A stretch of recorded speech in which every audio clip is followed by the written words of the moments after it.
The House Republican Policy Committee Task Force on Millennials will now come to order.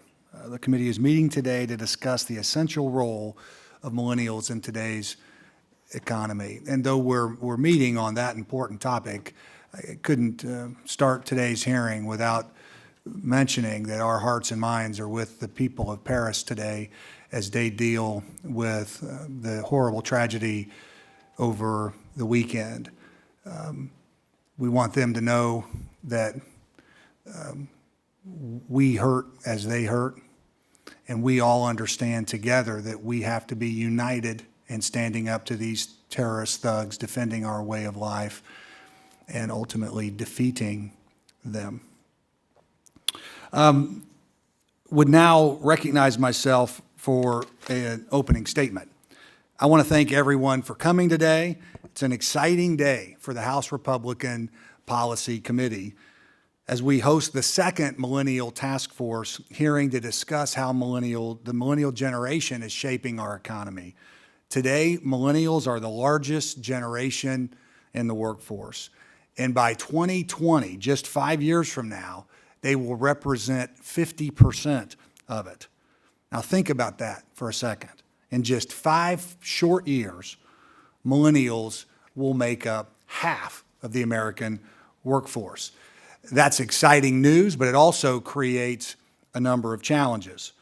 The writing is already on the wall for many millennials. Student loan debt has risen to $1.2 trillion, increasing over 150% in the last 10 years.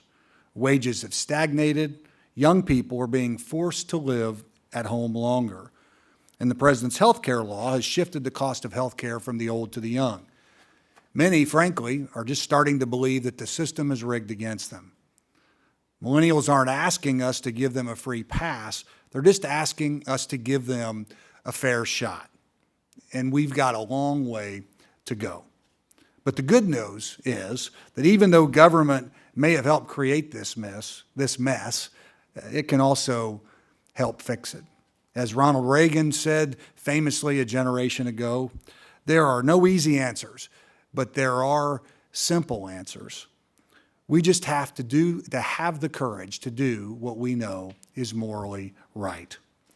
The first place we can start is by getting government out of the way of businesses that are giving millennials a fighting chance.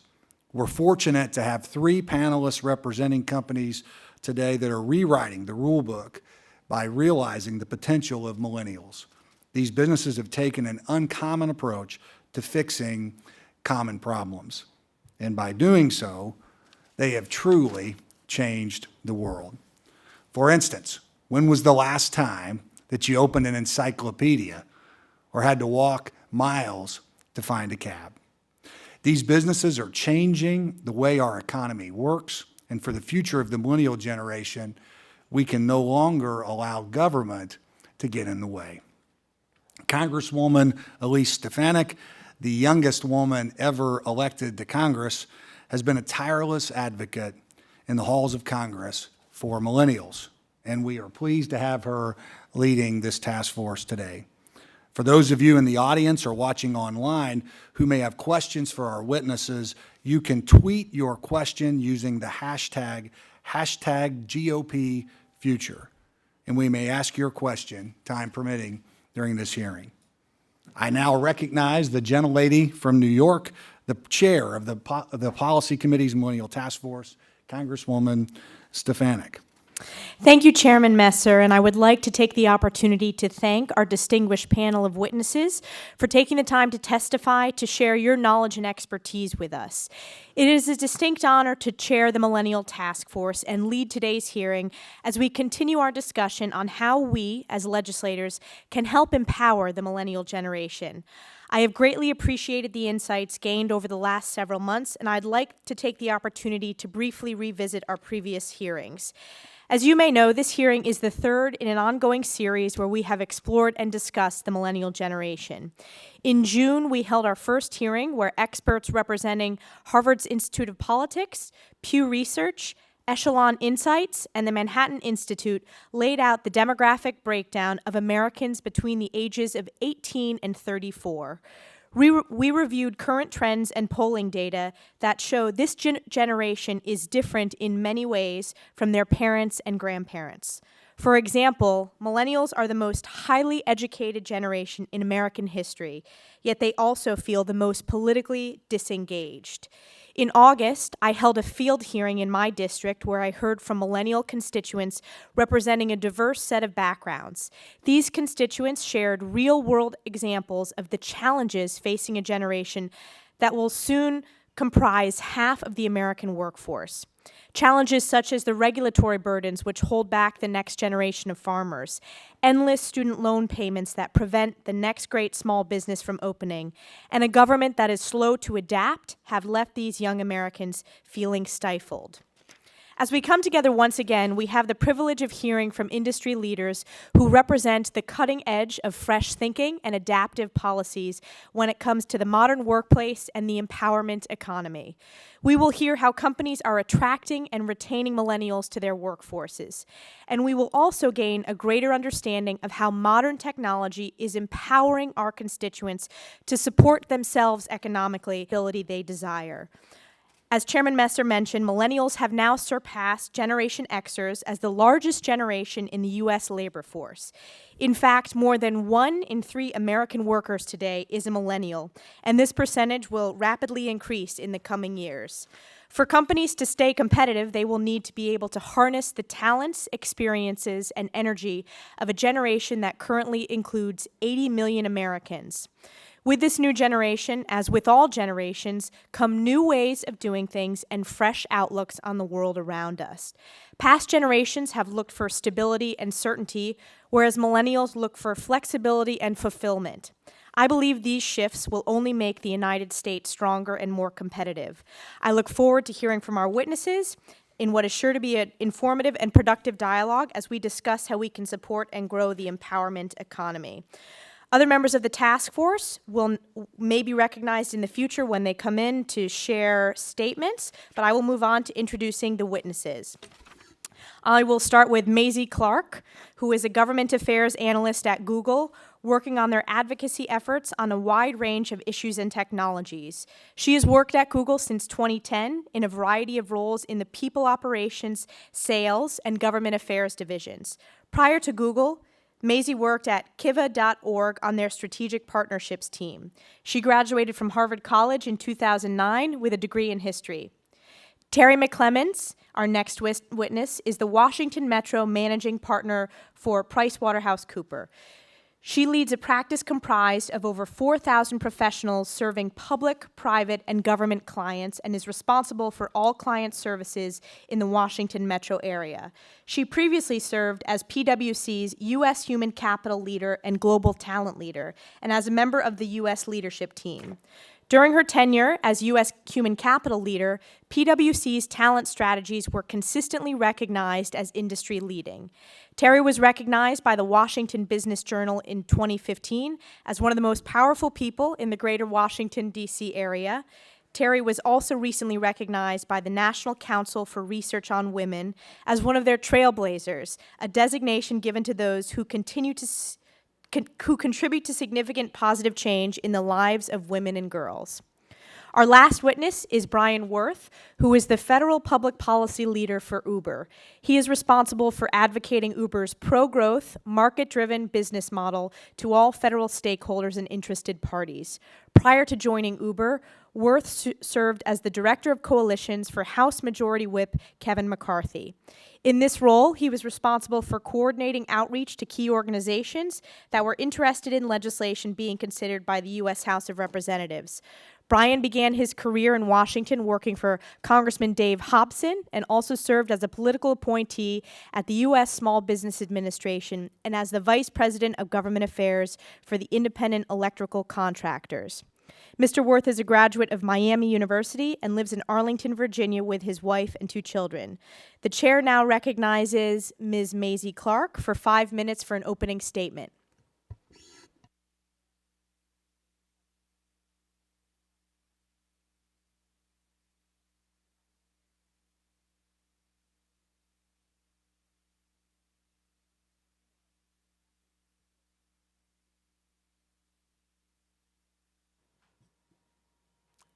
Hello.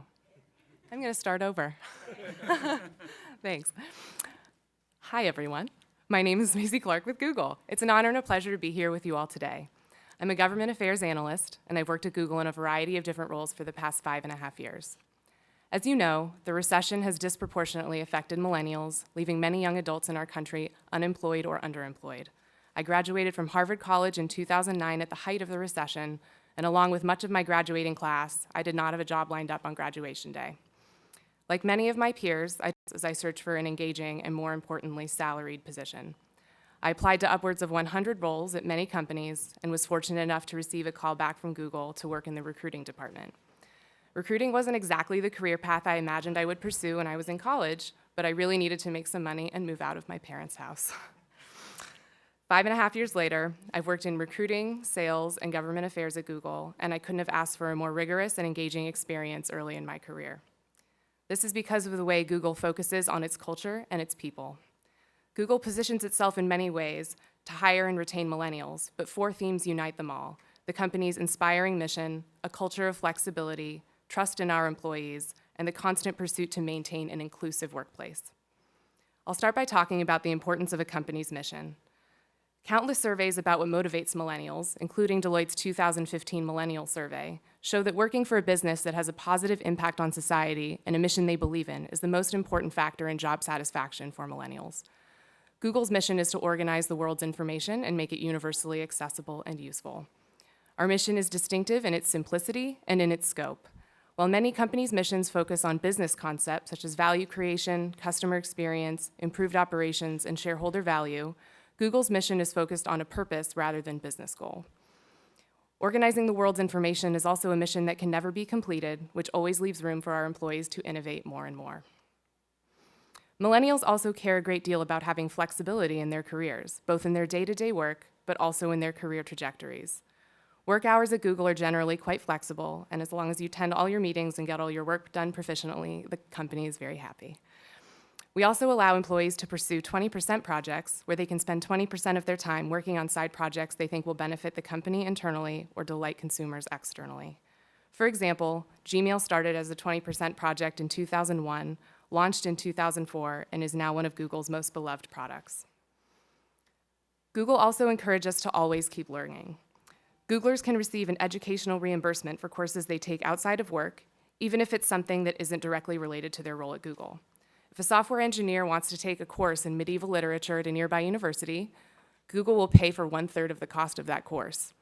If it's a role-related educational course, like learning a new coding language, Google will pay for 2/3 of the cost.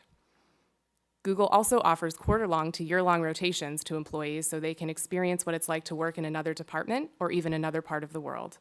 My colleague Jennifer Bernal is currently on a rotation in South Africa working on the government affairs team there for 3 months and is gaining meaningful international work experience and cultural exposure as a result of it. Trust in our employees is also an enormous cultural pillar of Google. Access to Google's code base is a great example of this. The code base, which contains all the source code that make our products work, is almost 100% available to newly hired engineers on their first day of work. By trusting our employees with confidential information, we're treating all employees, including millennials, like the valued, mature, and trustworthy people they are. Google also holds a weekly company-wide gathering where Google's founders will take live questions from any employee about products, leadership decisions, and the direction of the company. This open dialogue allows each employee to make his or her voice heard and have access to people at the top of the company who are making important decisions for the business. This transparency between management and junior employees creates a meaningful connection that has a positive impact for their motivation and loyalty to the company. Finally, Google places a big emphasis on maintaining an inclusive workplace where employees feel free to bring our whole selves to work and respect the differences of others.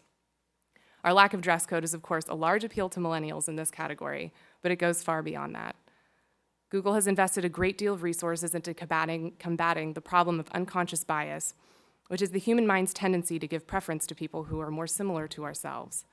Google has an unconscious bias training available both online and in person that works to help break down this bias to make sure we're assessing interview candidates as well as employees for performance and promotions in the most objective way possible.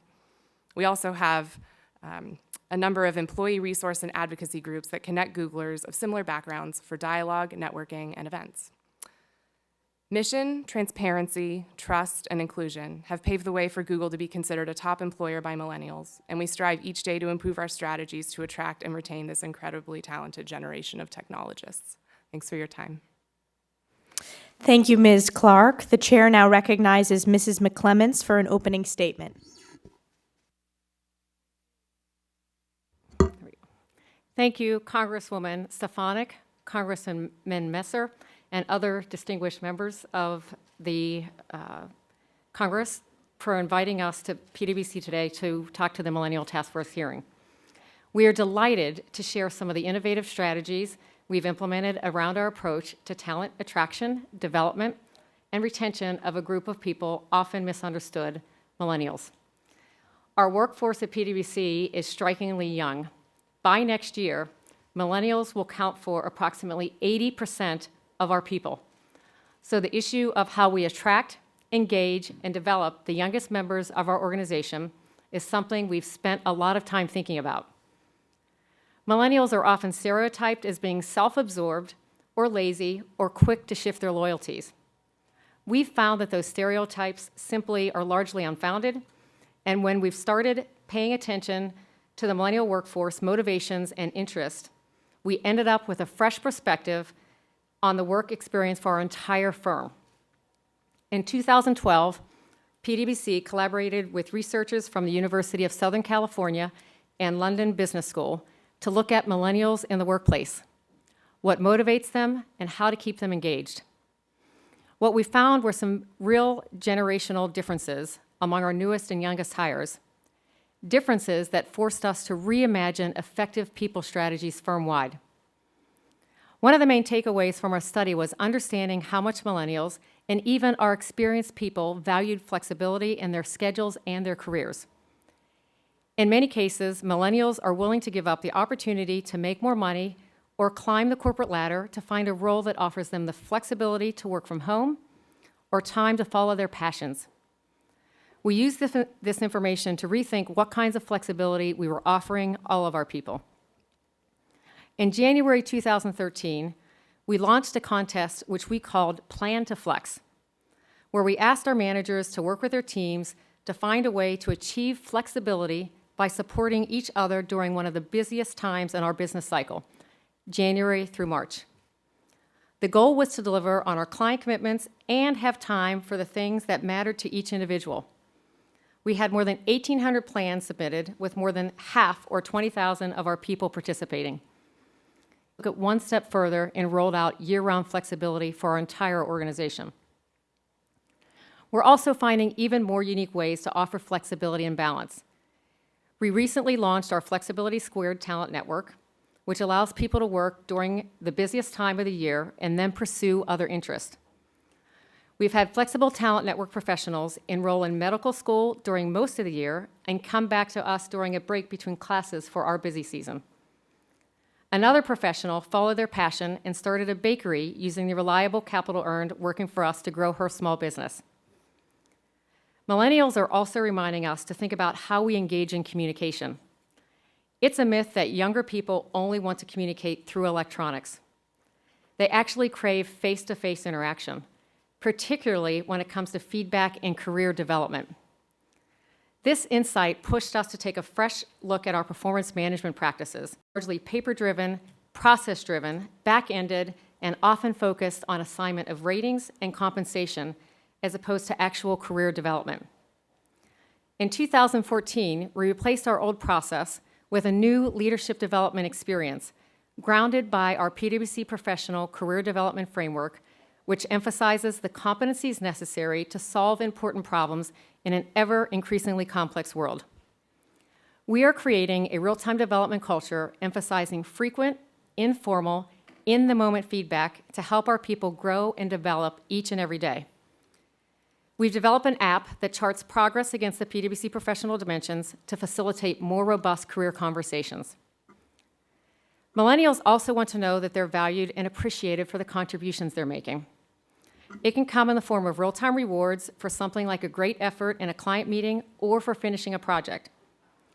It can also be expressed more subtly in the ways we talk with each other and express appreciation. There are 86,400 seconds in a day. We like to ask, have you used just one of them to say thank you? That's appreciation. It takes about a second, but the value of giving that feedback can be impactful and longer lasting. It used to be that the promise of one day becoming a partner at PwC was the reward and justification for slogging away at the office no matter of the other demands one may have outside of the work. But today, PwC's millennials are focused not just on their own career goals, but on our firm's purpose, our reason for being. Our millennials take that purpose to heart. They're even willing to leave if what we're doing as an organization doesn't align with their core values. Since the results of our millennial study, we've invested time in teaching our people about our purpose, how we build trust in society and solve important problems. We spent time looking at PwC's commitment to social issues, taking cues from our people and broader societal trends to make an impact. We've taken an active role to promote financial literacy and support the needs of our veterans. And we're giving our employees the flexibility to be involved in their own communities, to take time away to engage in something that is meaningful to them. This issue of purpose and meaning has led to the implementation of one of our newest programs. We looked at the rising debt that current students and recent college graduates are burdened with. There is currently $1.3 trillion in outstanding loans. Much of that debt is owed by millennials. We saw this as a societal issue that we could have some impact on by helping employees at PwC. Starting next July, about 45% of our firm will become eligible to receive as much as $7,200 over 6 years towards repaying their student loans. In closing, I would say one of the biggest lessons learned is to embrace the opportunity to learn from anyone offering a fresh perspective. Our research into millennials has breathed new life into a number of our programs and policies. We are not afraid of millennials. Quite the contrary. They've made us better by forcing us to rethink our entire approach to the people experience and to enabling technologies. And we're getting results with higher overall employee satisfaction and retention rates. Lastly, I would add that our job is never done. We need to constantly think about iterating our talent practices. Thank you for having me here today. I'd be happy to answer any questions you may have. Thank you, Mrs. McClemens. The chair now recognizes Mr. Worth for an opening statement. Thank you, Ms. Stefanik. I appreciate the Republican Policy Committee holding this hearing and giving me the opportunity to be here today. I want to talk about this a little differently if I can. I don't want to talk about what Uber does internally to full-time employees like me, because it's just as great as what you've heard here. And just to make sure I don't get fired, it's actually better than what you heard from the other two companies. But I do want to talk to you about the outward-facing nature of what we're doing and what the product does. We've heard a lot about flexibility from the first two witnesses and what a value millennials place on flexibility. I think, frankly, we all do. And what Uber does to provide that kind of flexibility and what that means, both for people as consumers and then for people that are drivers on our platform as well.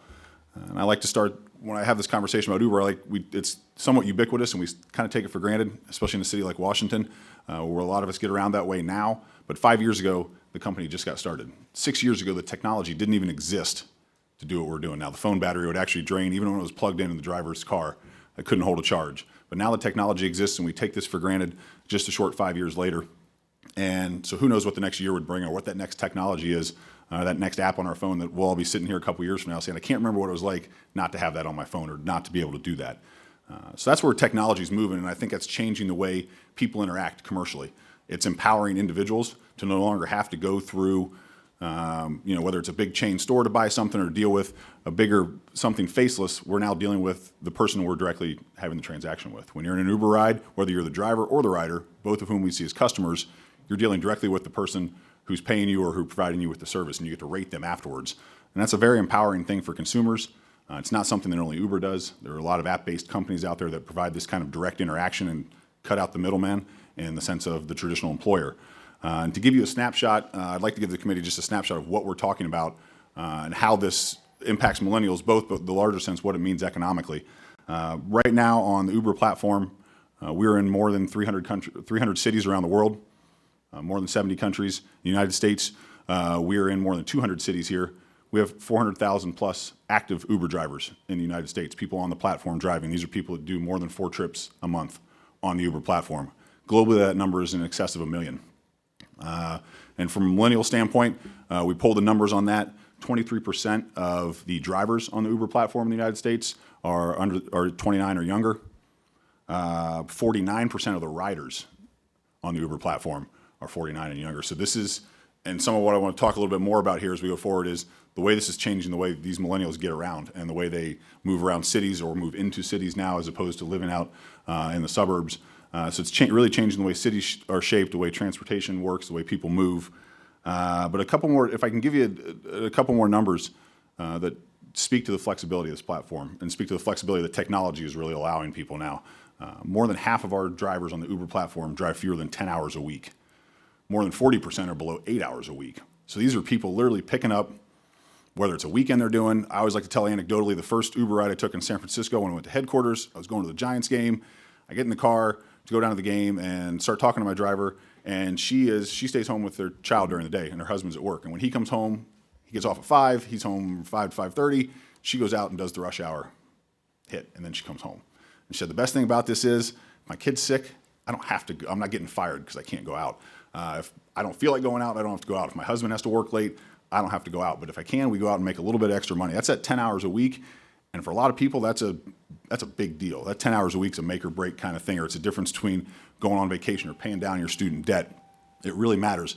So providing people that kind of flexibility without locking them into what we can traditionally consider full-time jobs or even part-time jobs that have flexed or fixed schedules is a really empowering thing for individuals and something that these technological developments are allowing now. This wasn't possible 10 years ago. This wasn't possible when I was in a millennial cohort, which I'm no longer in anymore. But it wasn't possible then, and it is now, and it's a real opportunity that technology has provided to people. And the other number I want to throw out at you, because I just think this is a fantastic number. So far in 2015, drivers on the Uber platform in the United States have brought home $3.5 billion in earnings. And that's a really exciting thing as well, because as the product starts to expand or starts to grow and expand into new areas and new cities, and this isn't just New York City or Boston or LA or San Francisco, this is now Wilmington, North Carolina. This is going to be upstate New York soon. This is exciting stuff as this goes out to more people. There's more potential there for people to take advantage of this flexibility to fit it into their own schedules. So the next thing I want to talk about, if I could, is the way this changes how people move. And this is the other thing about when you talk about the 49% of riders on our platform, the people that take rides are in this millennial cohort, 29 and younger. This is changing the way they move around their cities. And there's some exciting stuff here too, because this talks about how I think it's really a story about urban revitalization, but also economic opportunity. We did a survey, we compared Yelp, we used Yelp data with our own trip data in San Francisco and showed that 31% of our trips in San Francisco begin or end at an independent business. So this wouldn't be a chain store, it wouldn't be a chain restaurant. You go down here to Chinatown, all the stuff around the Chinatown metro are big box, big chain, because that's expensive real estate, right? It's the guy 5 blocks away, 6 blocks away, who's got his own shop, who's got his own restaurant, who has his own bar, has their own boutique, whatever it is. Uber's getting people, it's making it easier to get there. It's making it easier to get to those businesses. We presume and hope when they get to those businesses they spend money. We all know those independent businesses are really the drivers of our economy. So that's an exciting thing. That's an exciting data point we like to throw out there. And as we're in cities longer and have more data, I think that'll bear more fruit, and we'll be able to show you more data like that for our economic impact on cities. One of the other things I think that comes along with that, since I'm talking about bars and restaurants, and some of the things that some of us like to do at bars and restaurants is drink, we've also seen significant DUI reduction, DUI-related incident-related reductions in cities that have Uber as well. And I think this is common sense. We can all believe it anecdotally. But we've also got data to back this up. We work with local law enforcement in a lot of different places. We have at music festivals and events breathalyzers set up outside so you can come out and do the free breathalyzer test and then decide it's probably a better idea to take an Uber home. But that actually has an impact economically as well, and it makes sense, and you have got a large societal benefit from that. There is now no excuse to say, you know what, I can have one more and I can drive, because you don't need to do that anymore, because you got a convenient, easy way to get yourself home at the end of the night, or leave your car if you need to. So that's one of the excited ripple effects we're talking about, and again, this impacts the way people move, and I think these people get around their cities. Something like this, if you make it more convenient, people are more apt to go out, they're more apt to be in the city, I believe. Or be in urban areas. And the last thing I'd like to talk about is a trend which baffles me personally, I'll freely admit, but this is the idea that people don't want to own cars anymore. I personally don't understand that. I'm old enough to remember the first car that I had and what a big deal it was to get that first car. I could probably tell you the makes and models of all my friends' cars and when they got them before I got my own car, because that was a big deal at the time. I think most of us remember what a big deal it was to get a car. People I work with at Uber, some of them don't even have valid driver's license anymore. They carry their passports with them because they have no intention of ever driving anywhere. They don't want a car. And this is a very generational thing, in my opinion. I don't understand it, but I accept it. But what does that mean? If you're not going to have a car, you've got to have a means of getting yourself around. And that brings you to something like Uber, where you have a more convenient option to either get to public transportation. A lot of this is that first mile, last mile. I live 5 miles from the closest DC Metro stop, and I metro into the office. I take Uber there in the morning to get there. A lot of it is that. Some of it is just getting straight from A to B and not having to have your own vehicle for that either. And that's where we get to our one of our newer products we're very excited about. We've launched it here in DC recently. We've had it in California for a while. This is Uber Pool. This is a carpooling function. And again, talk about something I don't understand how they make it work, but the app now, the technology now can determine whether multiple people are going along the same route to generally the same direction. We both volunteer to get her. We both ask for a ride on Uber Pool. It picks me up, picks the next person up, drops me off, drops that person off, and splits the fare automatically within the app. It's no more inconvenience for us. The driver themselves are on something of almost a perpetual trip where they're continually driving people around along the same route. And instead of having 2 cars take 2 of us somewhere, you've had 1 car do the exact same thing. And I think from a congestion standpoint, when you look about whether it's a large city or a small area, sitting in rush hour traffic, congestion downtown, any of that, you're talking serious mitigation of traffic, which obviously has infrastructure benefits. But then you're also talking about, again, you're making it easier for people to get around, so which means they're more apt to be out. They're more apt to be spending their money. They're more apt to, this is the kind of thing where it's okay for me to work from home because I can come into the office I need to because I can get in there quickly and conveniently. So maybe that is something where I'm allowed to work from home, and that's a benefit I think more and more companies are seeing for their employees. So again, it's just another way we're changing the way people move around their cities. And I think that's, with that, the thing I'd like to almost caution folks about or encourage them about is, I go back to the point about this being a 5-year-old company and the technology being so new. Who knows what we'll be talking about a year from now or 2 years from now, whether it's with Uber or something else. And I think the positive impact it's having, whether it's on millennials or old folks like me, I think the positive impact this is having is something that Congress should look at and governments should look at as something they should nurture and encourage, and not something they should try to hug so hard that they strangle it. So with that, I appreciate the committee having me here, and I'm happy to take any questions. Thank you, Mr. Worth. I now recognize myself to ask questions. And my first question I will ask of Ms. Clark. So you mentioned Google's 20% plan, which allows employees and members of the workforce to focus on ideas that help the company internally or help fulfill the company's mission. And the example you gave was Gmail. Can you offer insight into how we could make an idea like that work in a more traditional setting? So how might the federal government be able to implement a system to bring innovation to our processes which seem woefully out of date?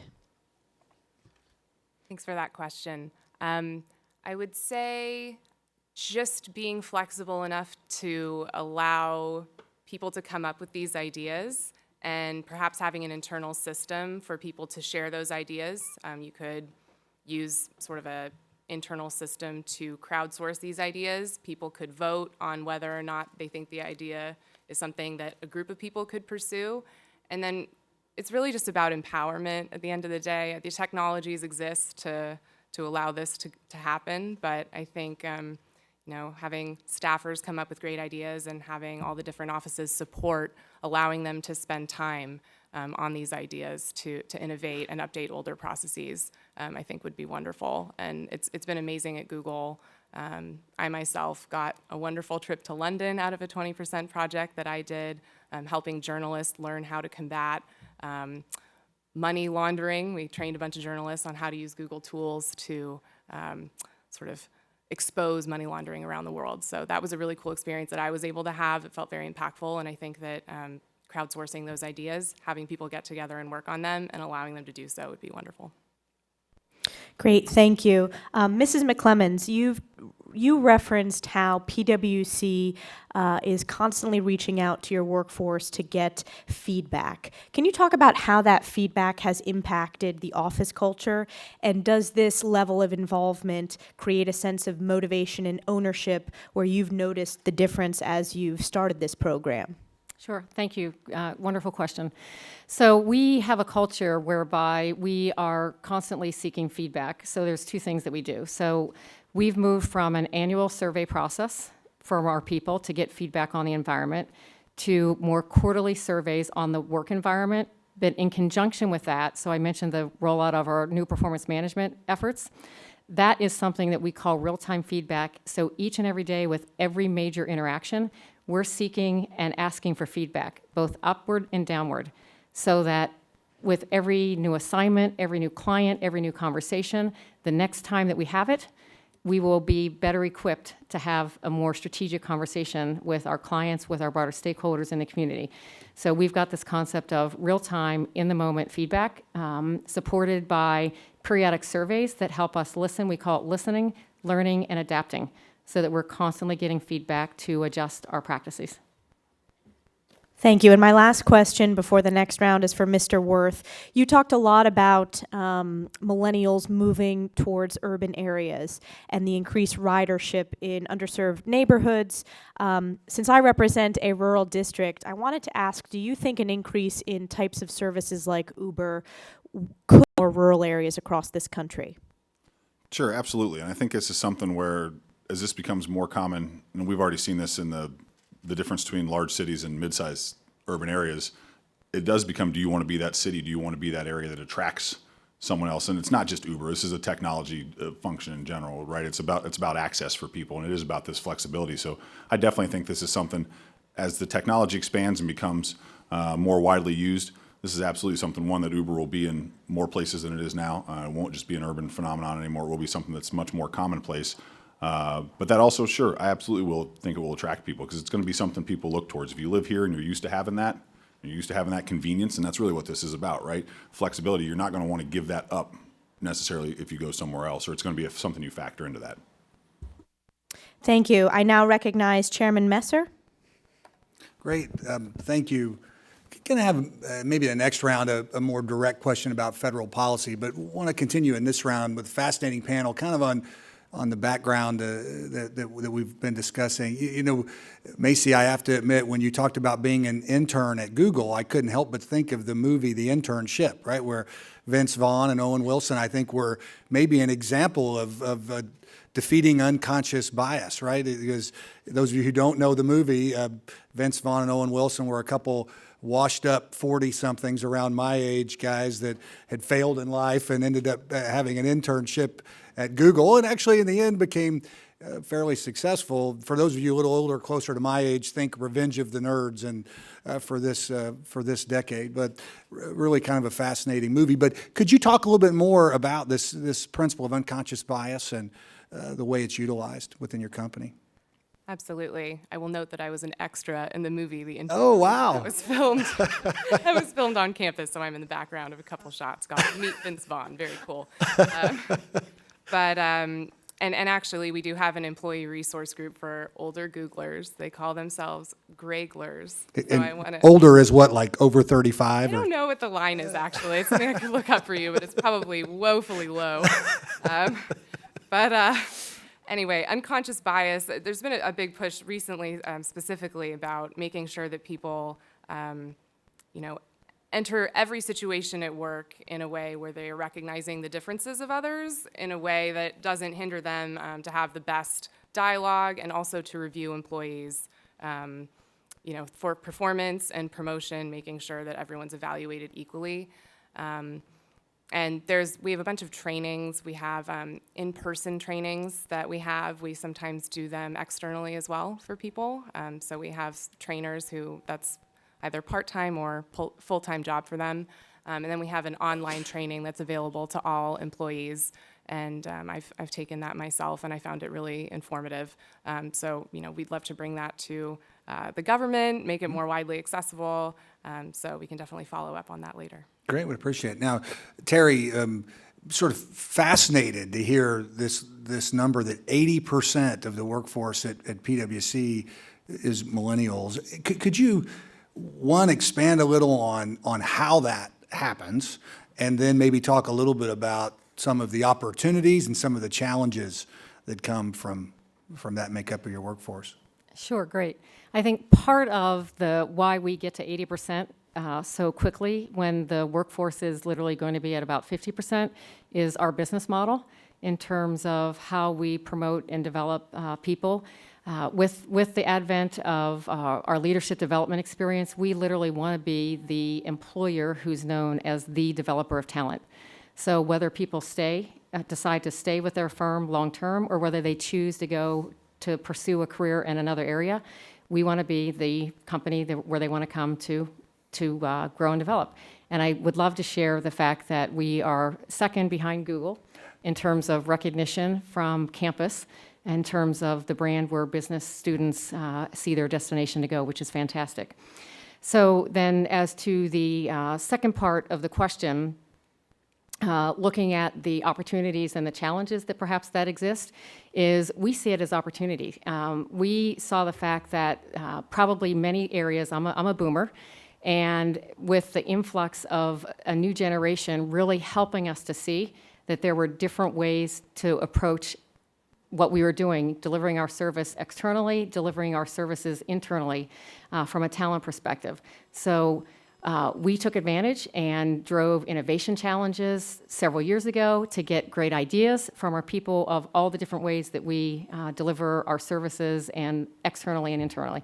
So we see it as upside, all upside. Exciting. And Brian, real quick, it is amazing to hear that Uber's only in year 5. When I think of the story of Uber, I'm reminded that the status quo is a fierce fighter, and that you guys have been through a series of sort of regulatory challenges as those that are vested in the pre-existing structure sort of push back against the disruptive technology that Uber represents. Could you tell a little bit of that story, some of the challenges that Uber's faced or in dealing with? Sure, absolutely. And a lot of this comes from, Uber being something so new. We're not a transportation provider in the traditional sense. The app connects the person with the transportation with the person who wants a ride, and that's not how normal transportation worked in the traditional for-hire business. So this has been something where when I started the company 18 months ago, we were, for the most part, we're going city by city, frankly, duking it out with the taxi industry, the incumbent taxi industry. And now we've expanded so much. I mentioned we're in more than 200 cities here in the United States. We actually do something that, frankly, for myself as a Republican and for probably most business people seems odd, but we actually go and ask to be regulated by the state government. We go and say, don't let us be crammed into this old box, the old way of doing things, right? There's something new out there. You need to treat it as something new. You've got to have some floor of regulation to allow a company to operate with stability. So we actually go and ask to be regulated, which is the seemingly odd thing in one sense, but from a business standpoint, it makes total sense because you need that kind of stability and that kind of structure out there to be able to operate your business. But it's really been fascinating.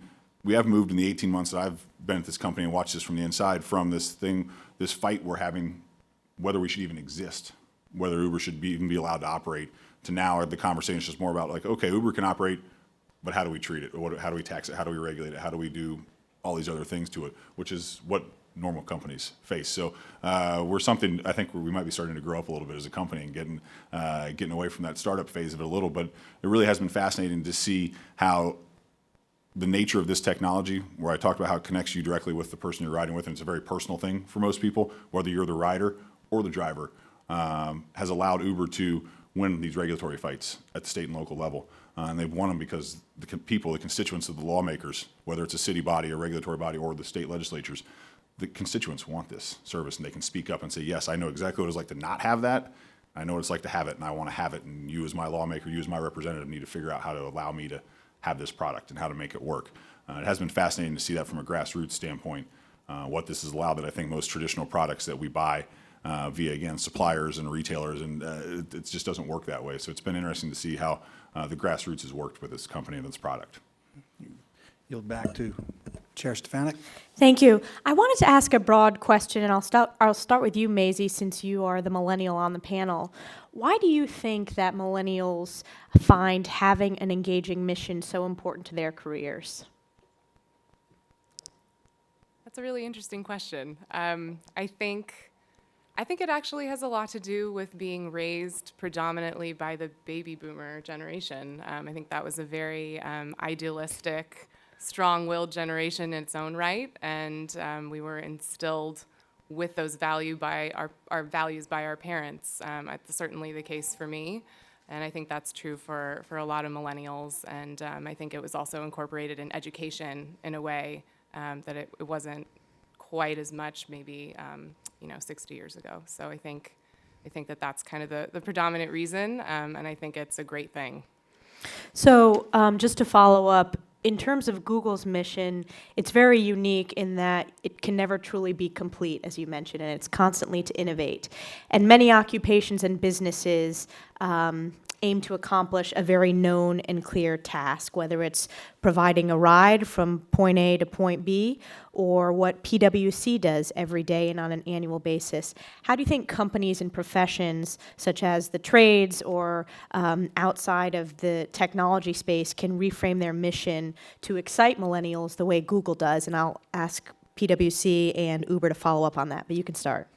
Yeah, I think it's unfortunately it's just about wording. So I think that companies such as PwC and Uber are constantly innovating and absolutely could frame their missions and probably do to a certain extent frame their missions in ways that are very forward-looking, long-term, and I think that that's something very special about Google's mission that I think is really helpful, and it's a big hallmark of the tech industry in general.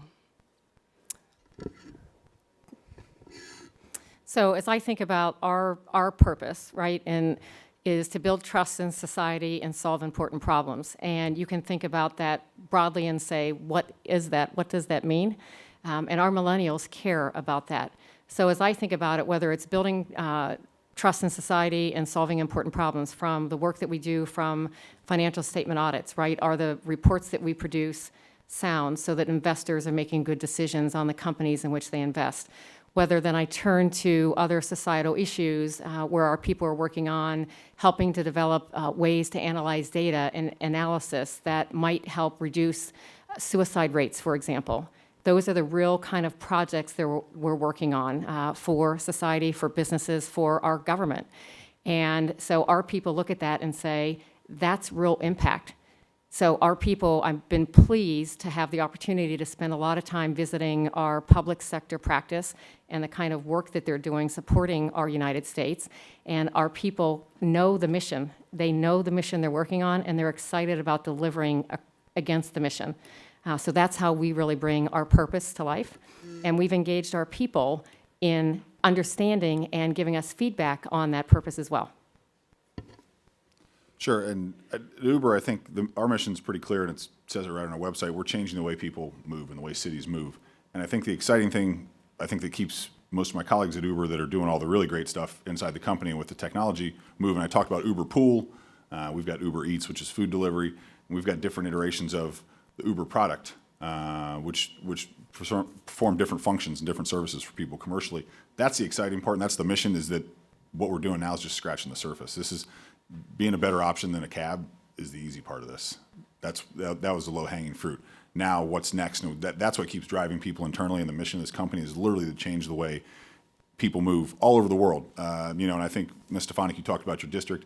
This isn't just a big city thing anymore. As it keeps growing, the town where I'm from in Western Ohio with 20,000 people in it, that could have Uber too, and it will at some point. And I think that's the exciting thing that's the mission at Uber, is to continue to build on this really great thing we've got and this great foundation and keep building it up. I yield to Chairman Messer.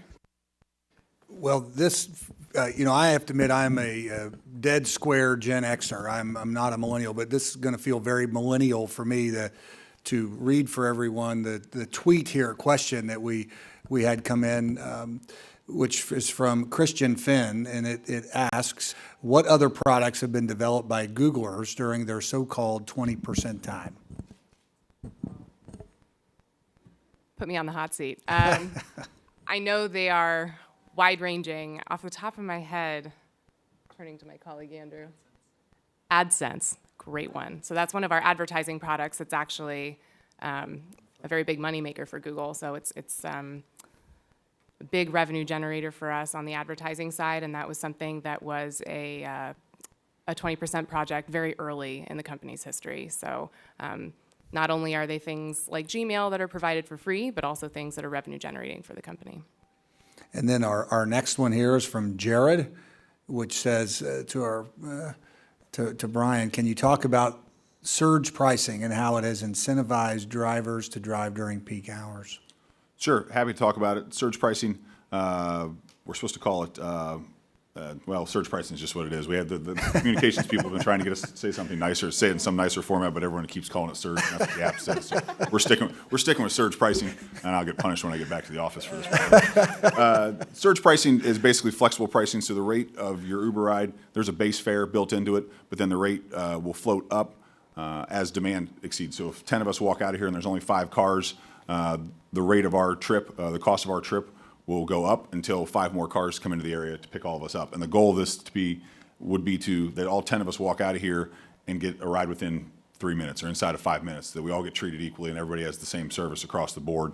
And you never feel like you have to wait longer because you're in a certain neighborhood or because it's a certain time of night. So that's how it works. It's basically floating pricing. And it does work. Drivers are incentivized. Drivers get notified when surge is in effect. Concerts coming out of the Verizon Center here in town. Drivers get notified that's happening. It's going to surge in that area, and it's going to surge until enough drivers come in to pick people up that the price starts to come back down to normal, and we're all getting rides at the same time.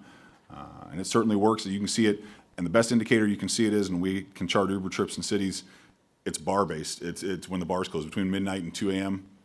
in any city, you can see it, the number of Uber trips tick way up. It's not like there are a bunch of drivers sitting around doing nothing.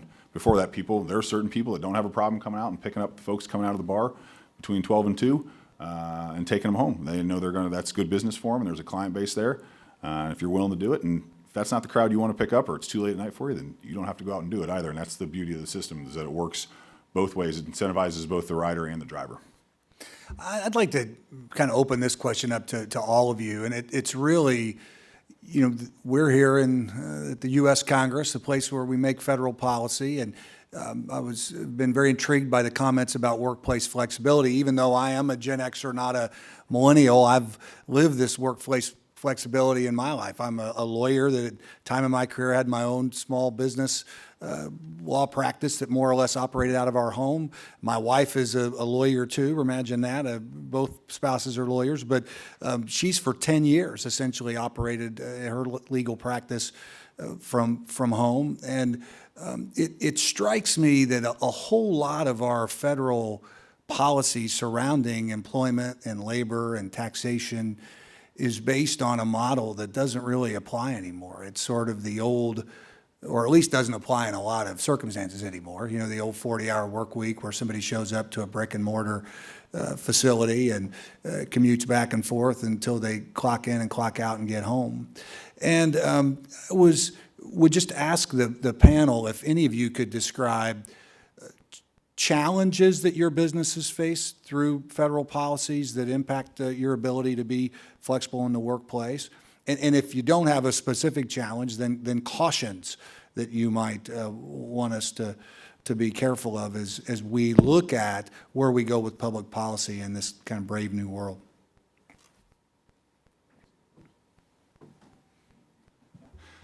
Okay, I'll be the sucker that steps into that one first.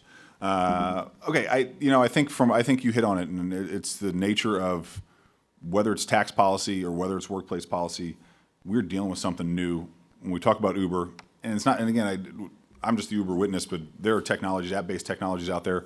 There's apps that we all have on our phone that someone else doesn't, that does something the same thing, where it's connecting the seller and the buyer in some capacity and cutting out what we traditionally think of as the middleman, and that negates the need to go to my brick and mortar facility to do things, right? I'm not an employee in the traditional sense. When you're a driver on the Uber platform and you're doing less than 10 hours a week, you're probably doing something else to make a living. You've got a pension already because you're a retiree. You got another job. You may have multiple jobs. Maybe you just do this for fun. You're not an employee in the traditional sense.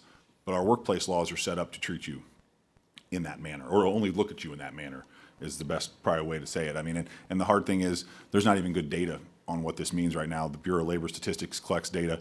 They haven't updated their survey on things like independent contractors since 2005, I don't think. They haven't done a new one.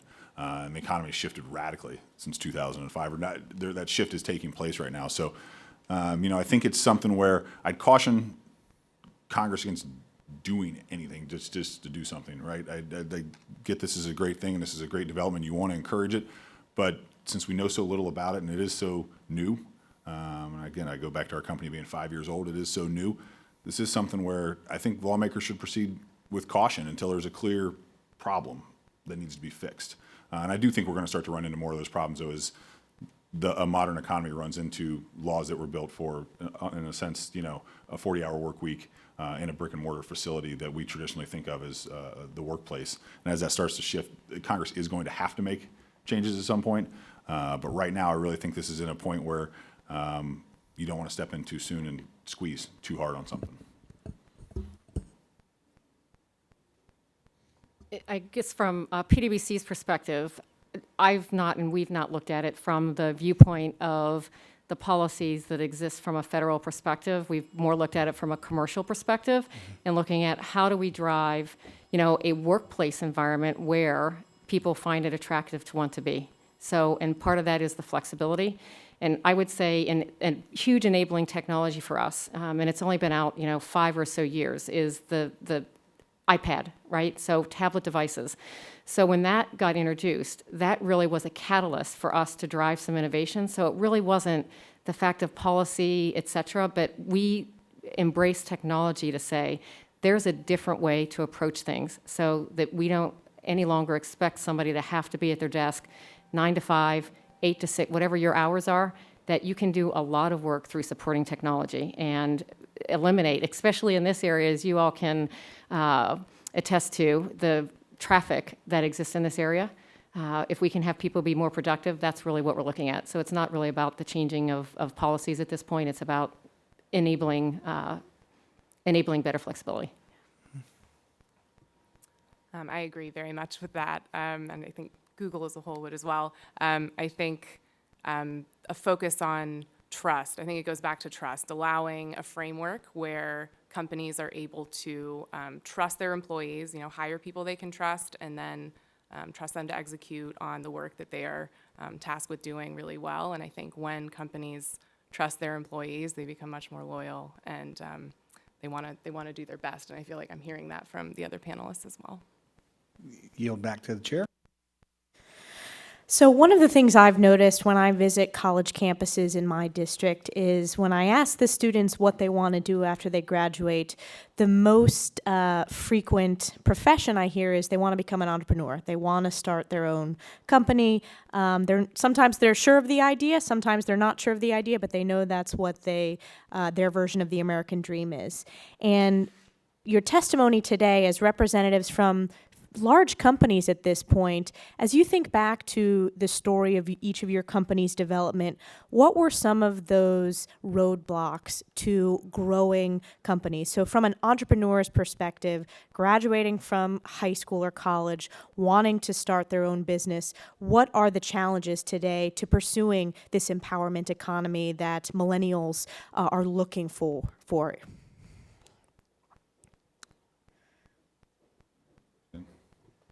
I'll go first again. I think the story's kind of easy with us. This was incumbency. When you look at when the company was started in San Francisco, it literally was started because our founder and CEO and some of his friends couldn't get a cab in New York City or in San Francisco. It's a really difficult place to get a cab. They have the same number of taxi medallions now that they had in the 1950s, which you tell people that and they think it's absurd because it is absurd.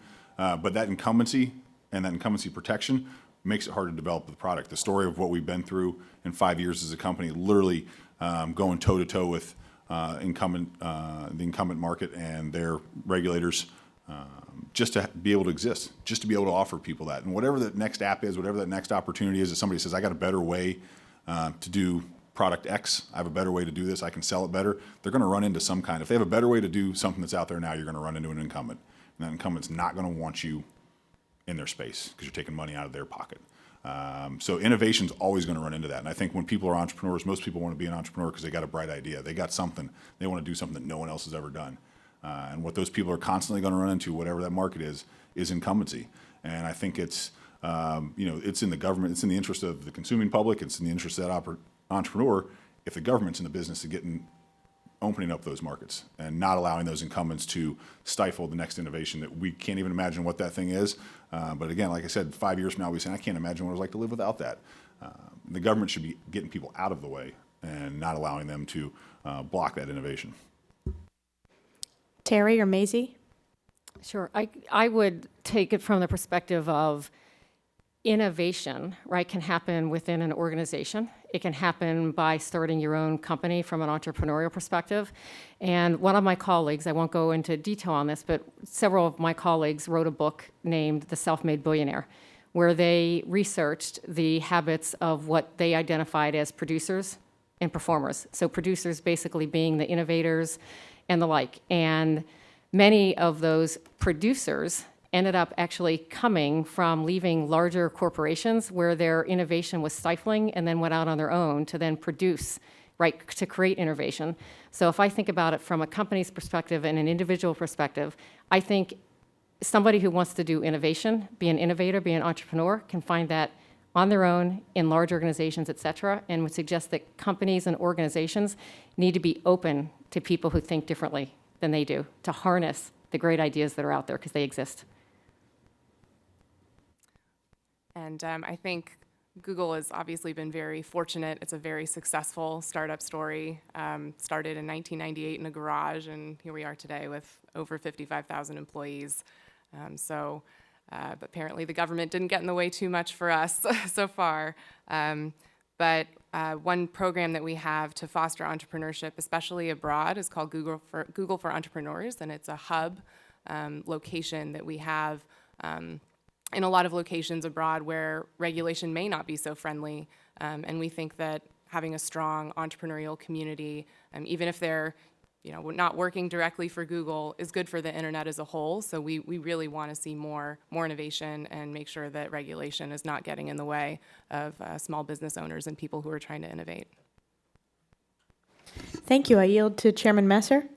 Great. And another tweet from Jolynn Height to Brian with Uber. What would your first steps be in order to expand Uber to rural college towns? Sadly, we don't have many drivers in Tennessee. Well, it's a good thing for the business. They don't allow me near any of the business operations side of this. I'm simply the government relations professional to the benefit of all of us. But I would urge, my alma mater is Miami University in the small town of Oxford, Ohio. And we're in Oxford, Ohio now. So I would say the product's getting there. And that's the exciting thing about this. It really is something that's expanding at a rate that I wouldn't have imagined 18 months ago when I started the company. We've actually made a college the last 2 falls, at the start of the fall semester. We made a push to get into more college towns because obviously college towns have significant DUI-related problems.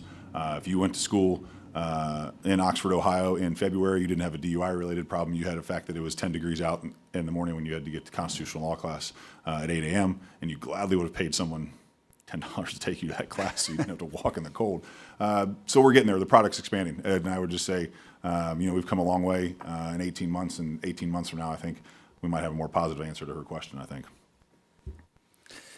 Well, I'm going to kind of give everybody here my last statement and then one question for the group, and then we'll hand it back over to the chair.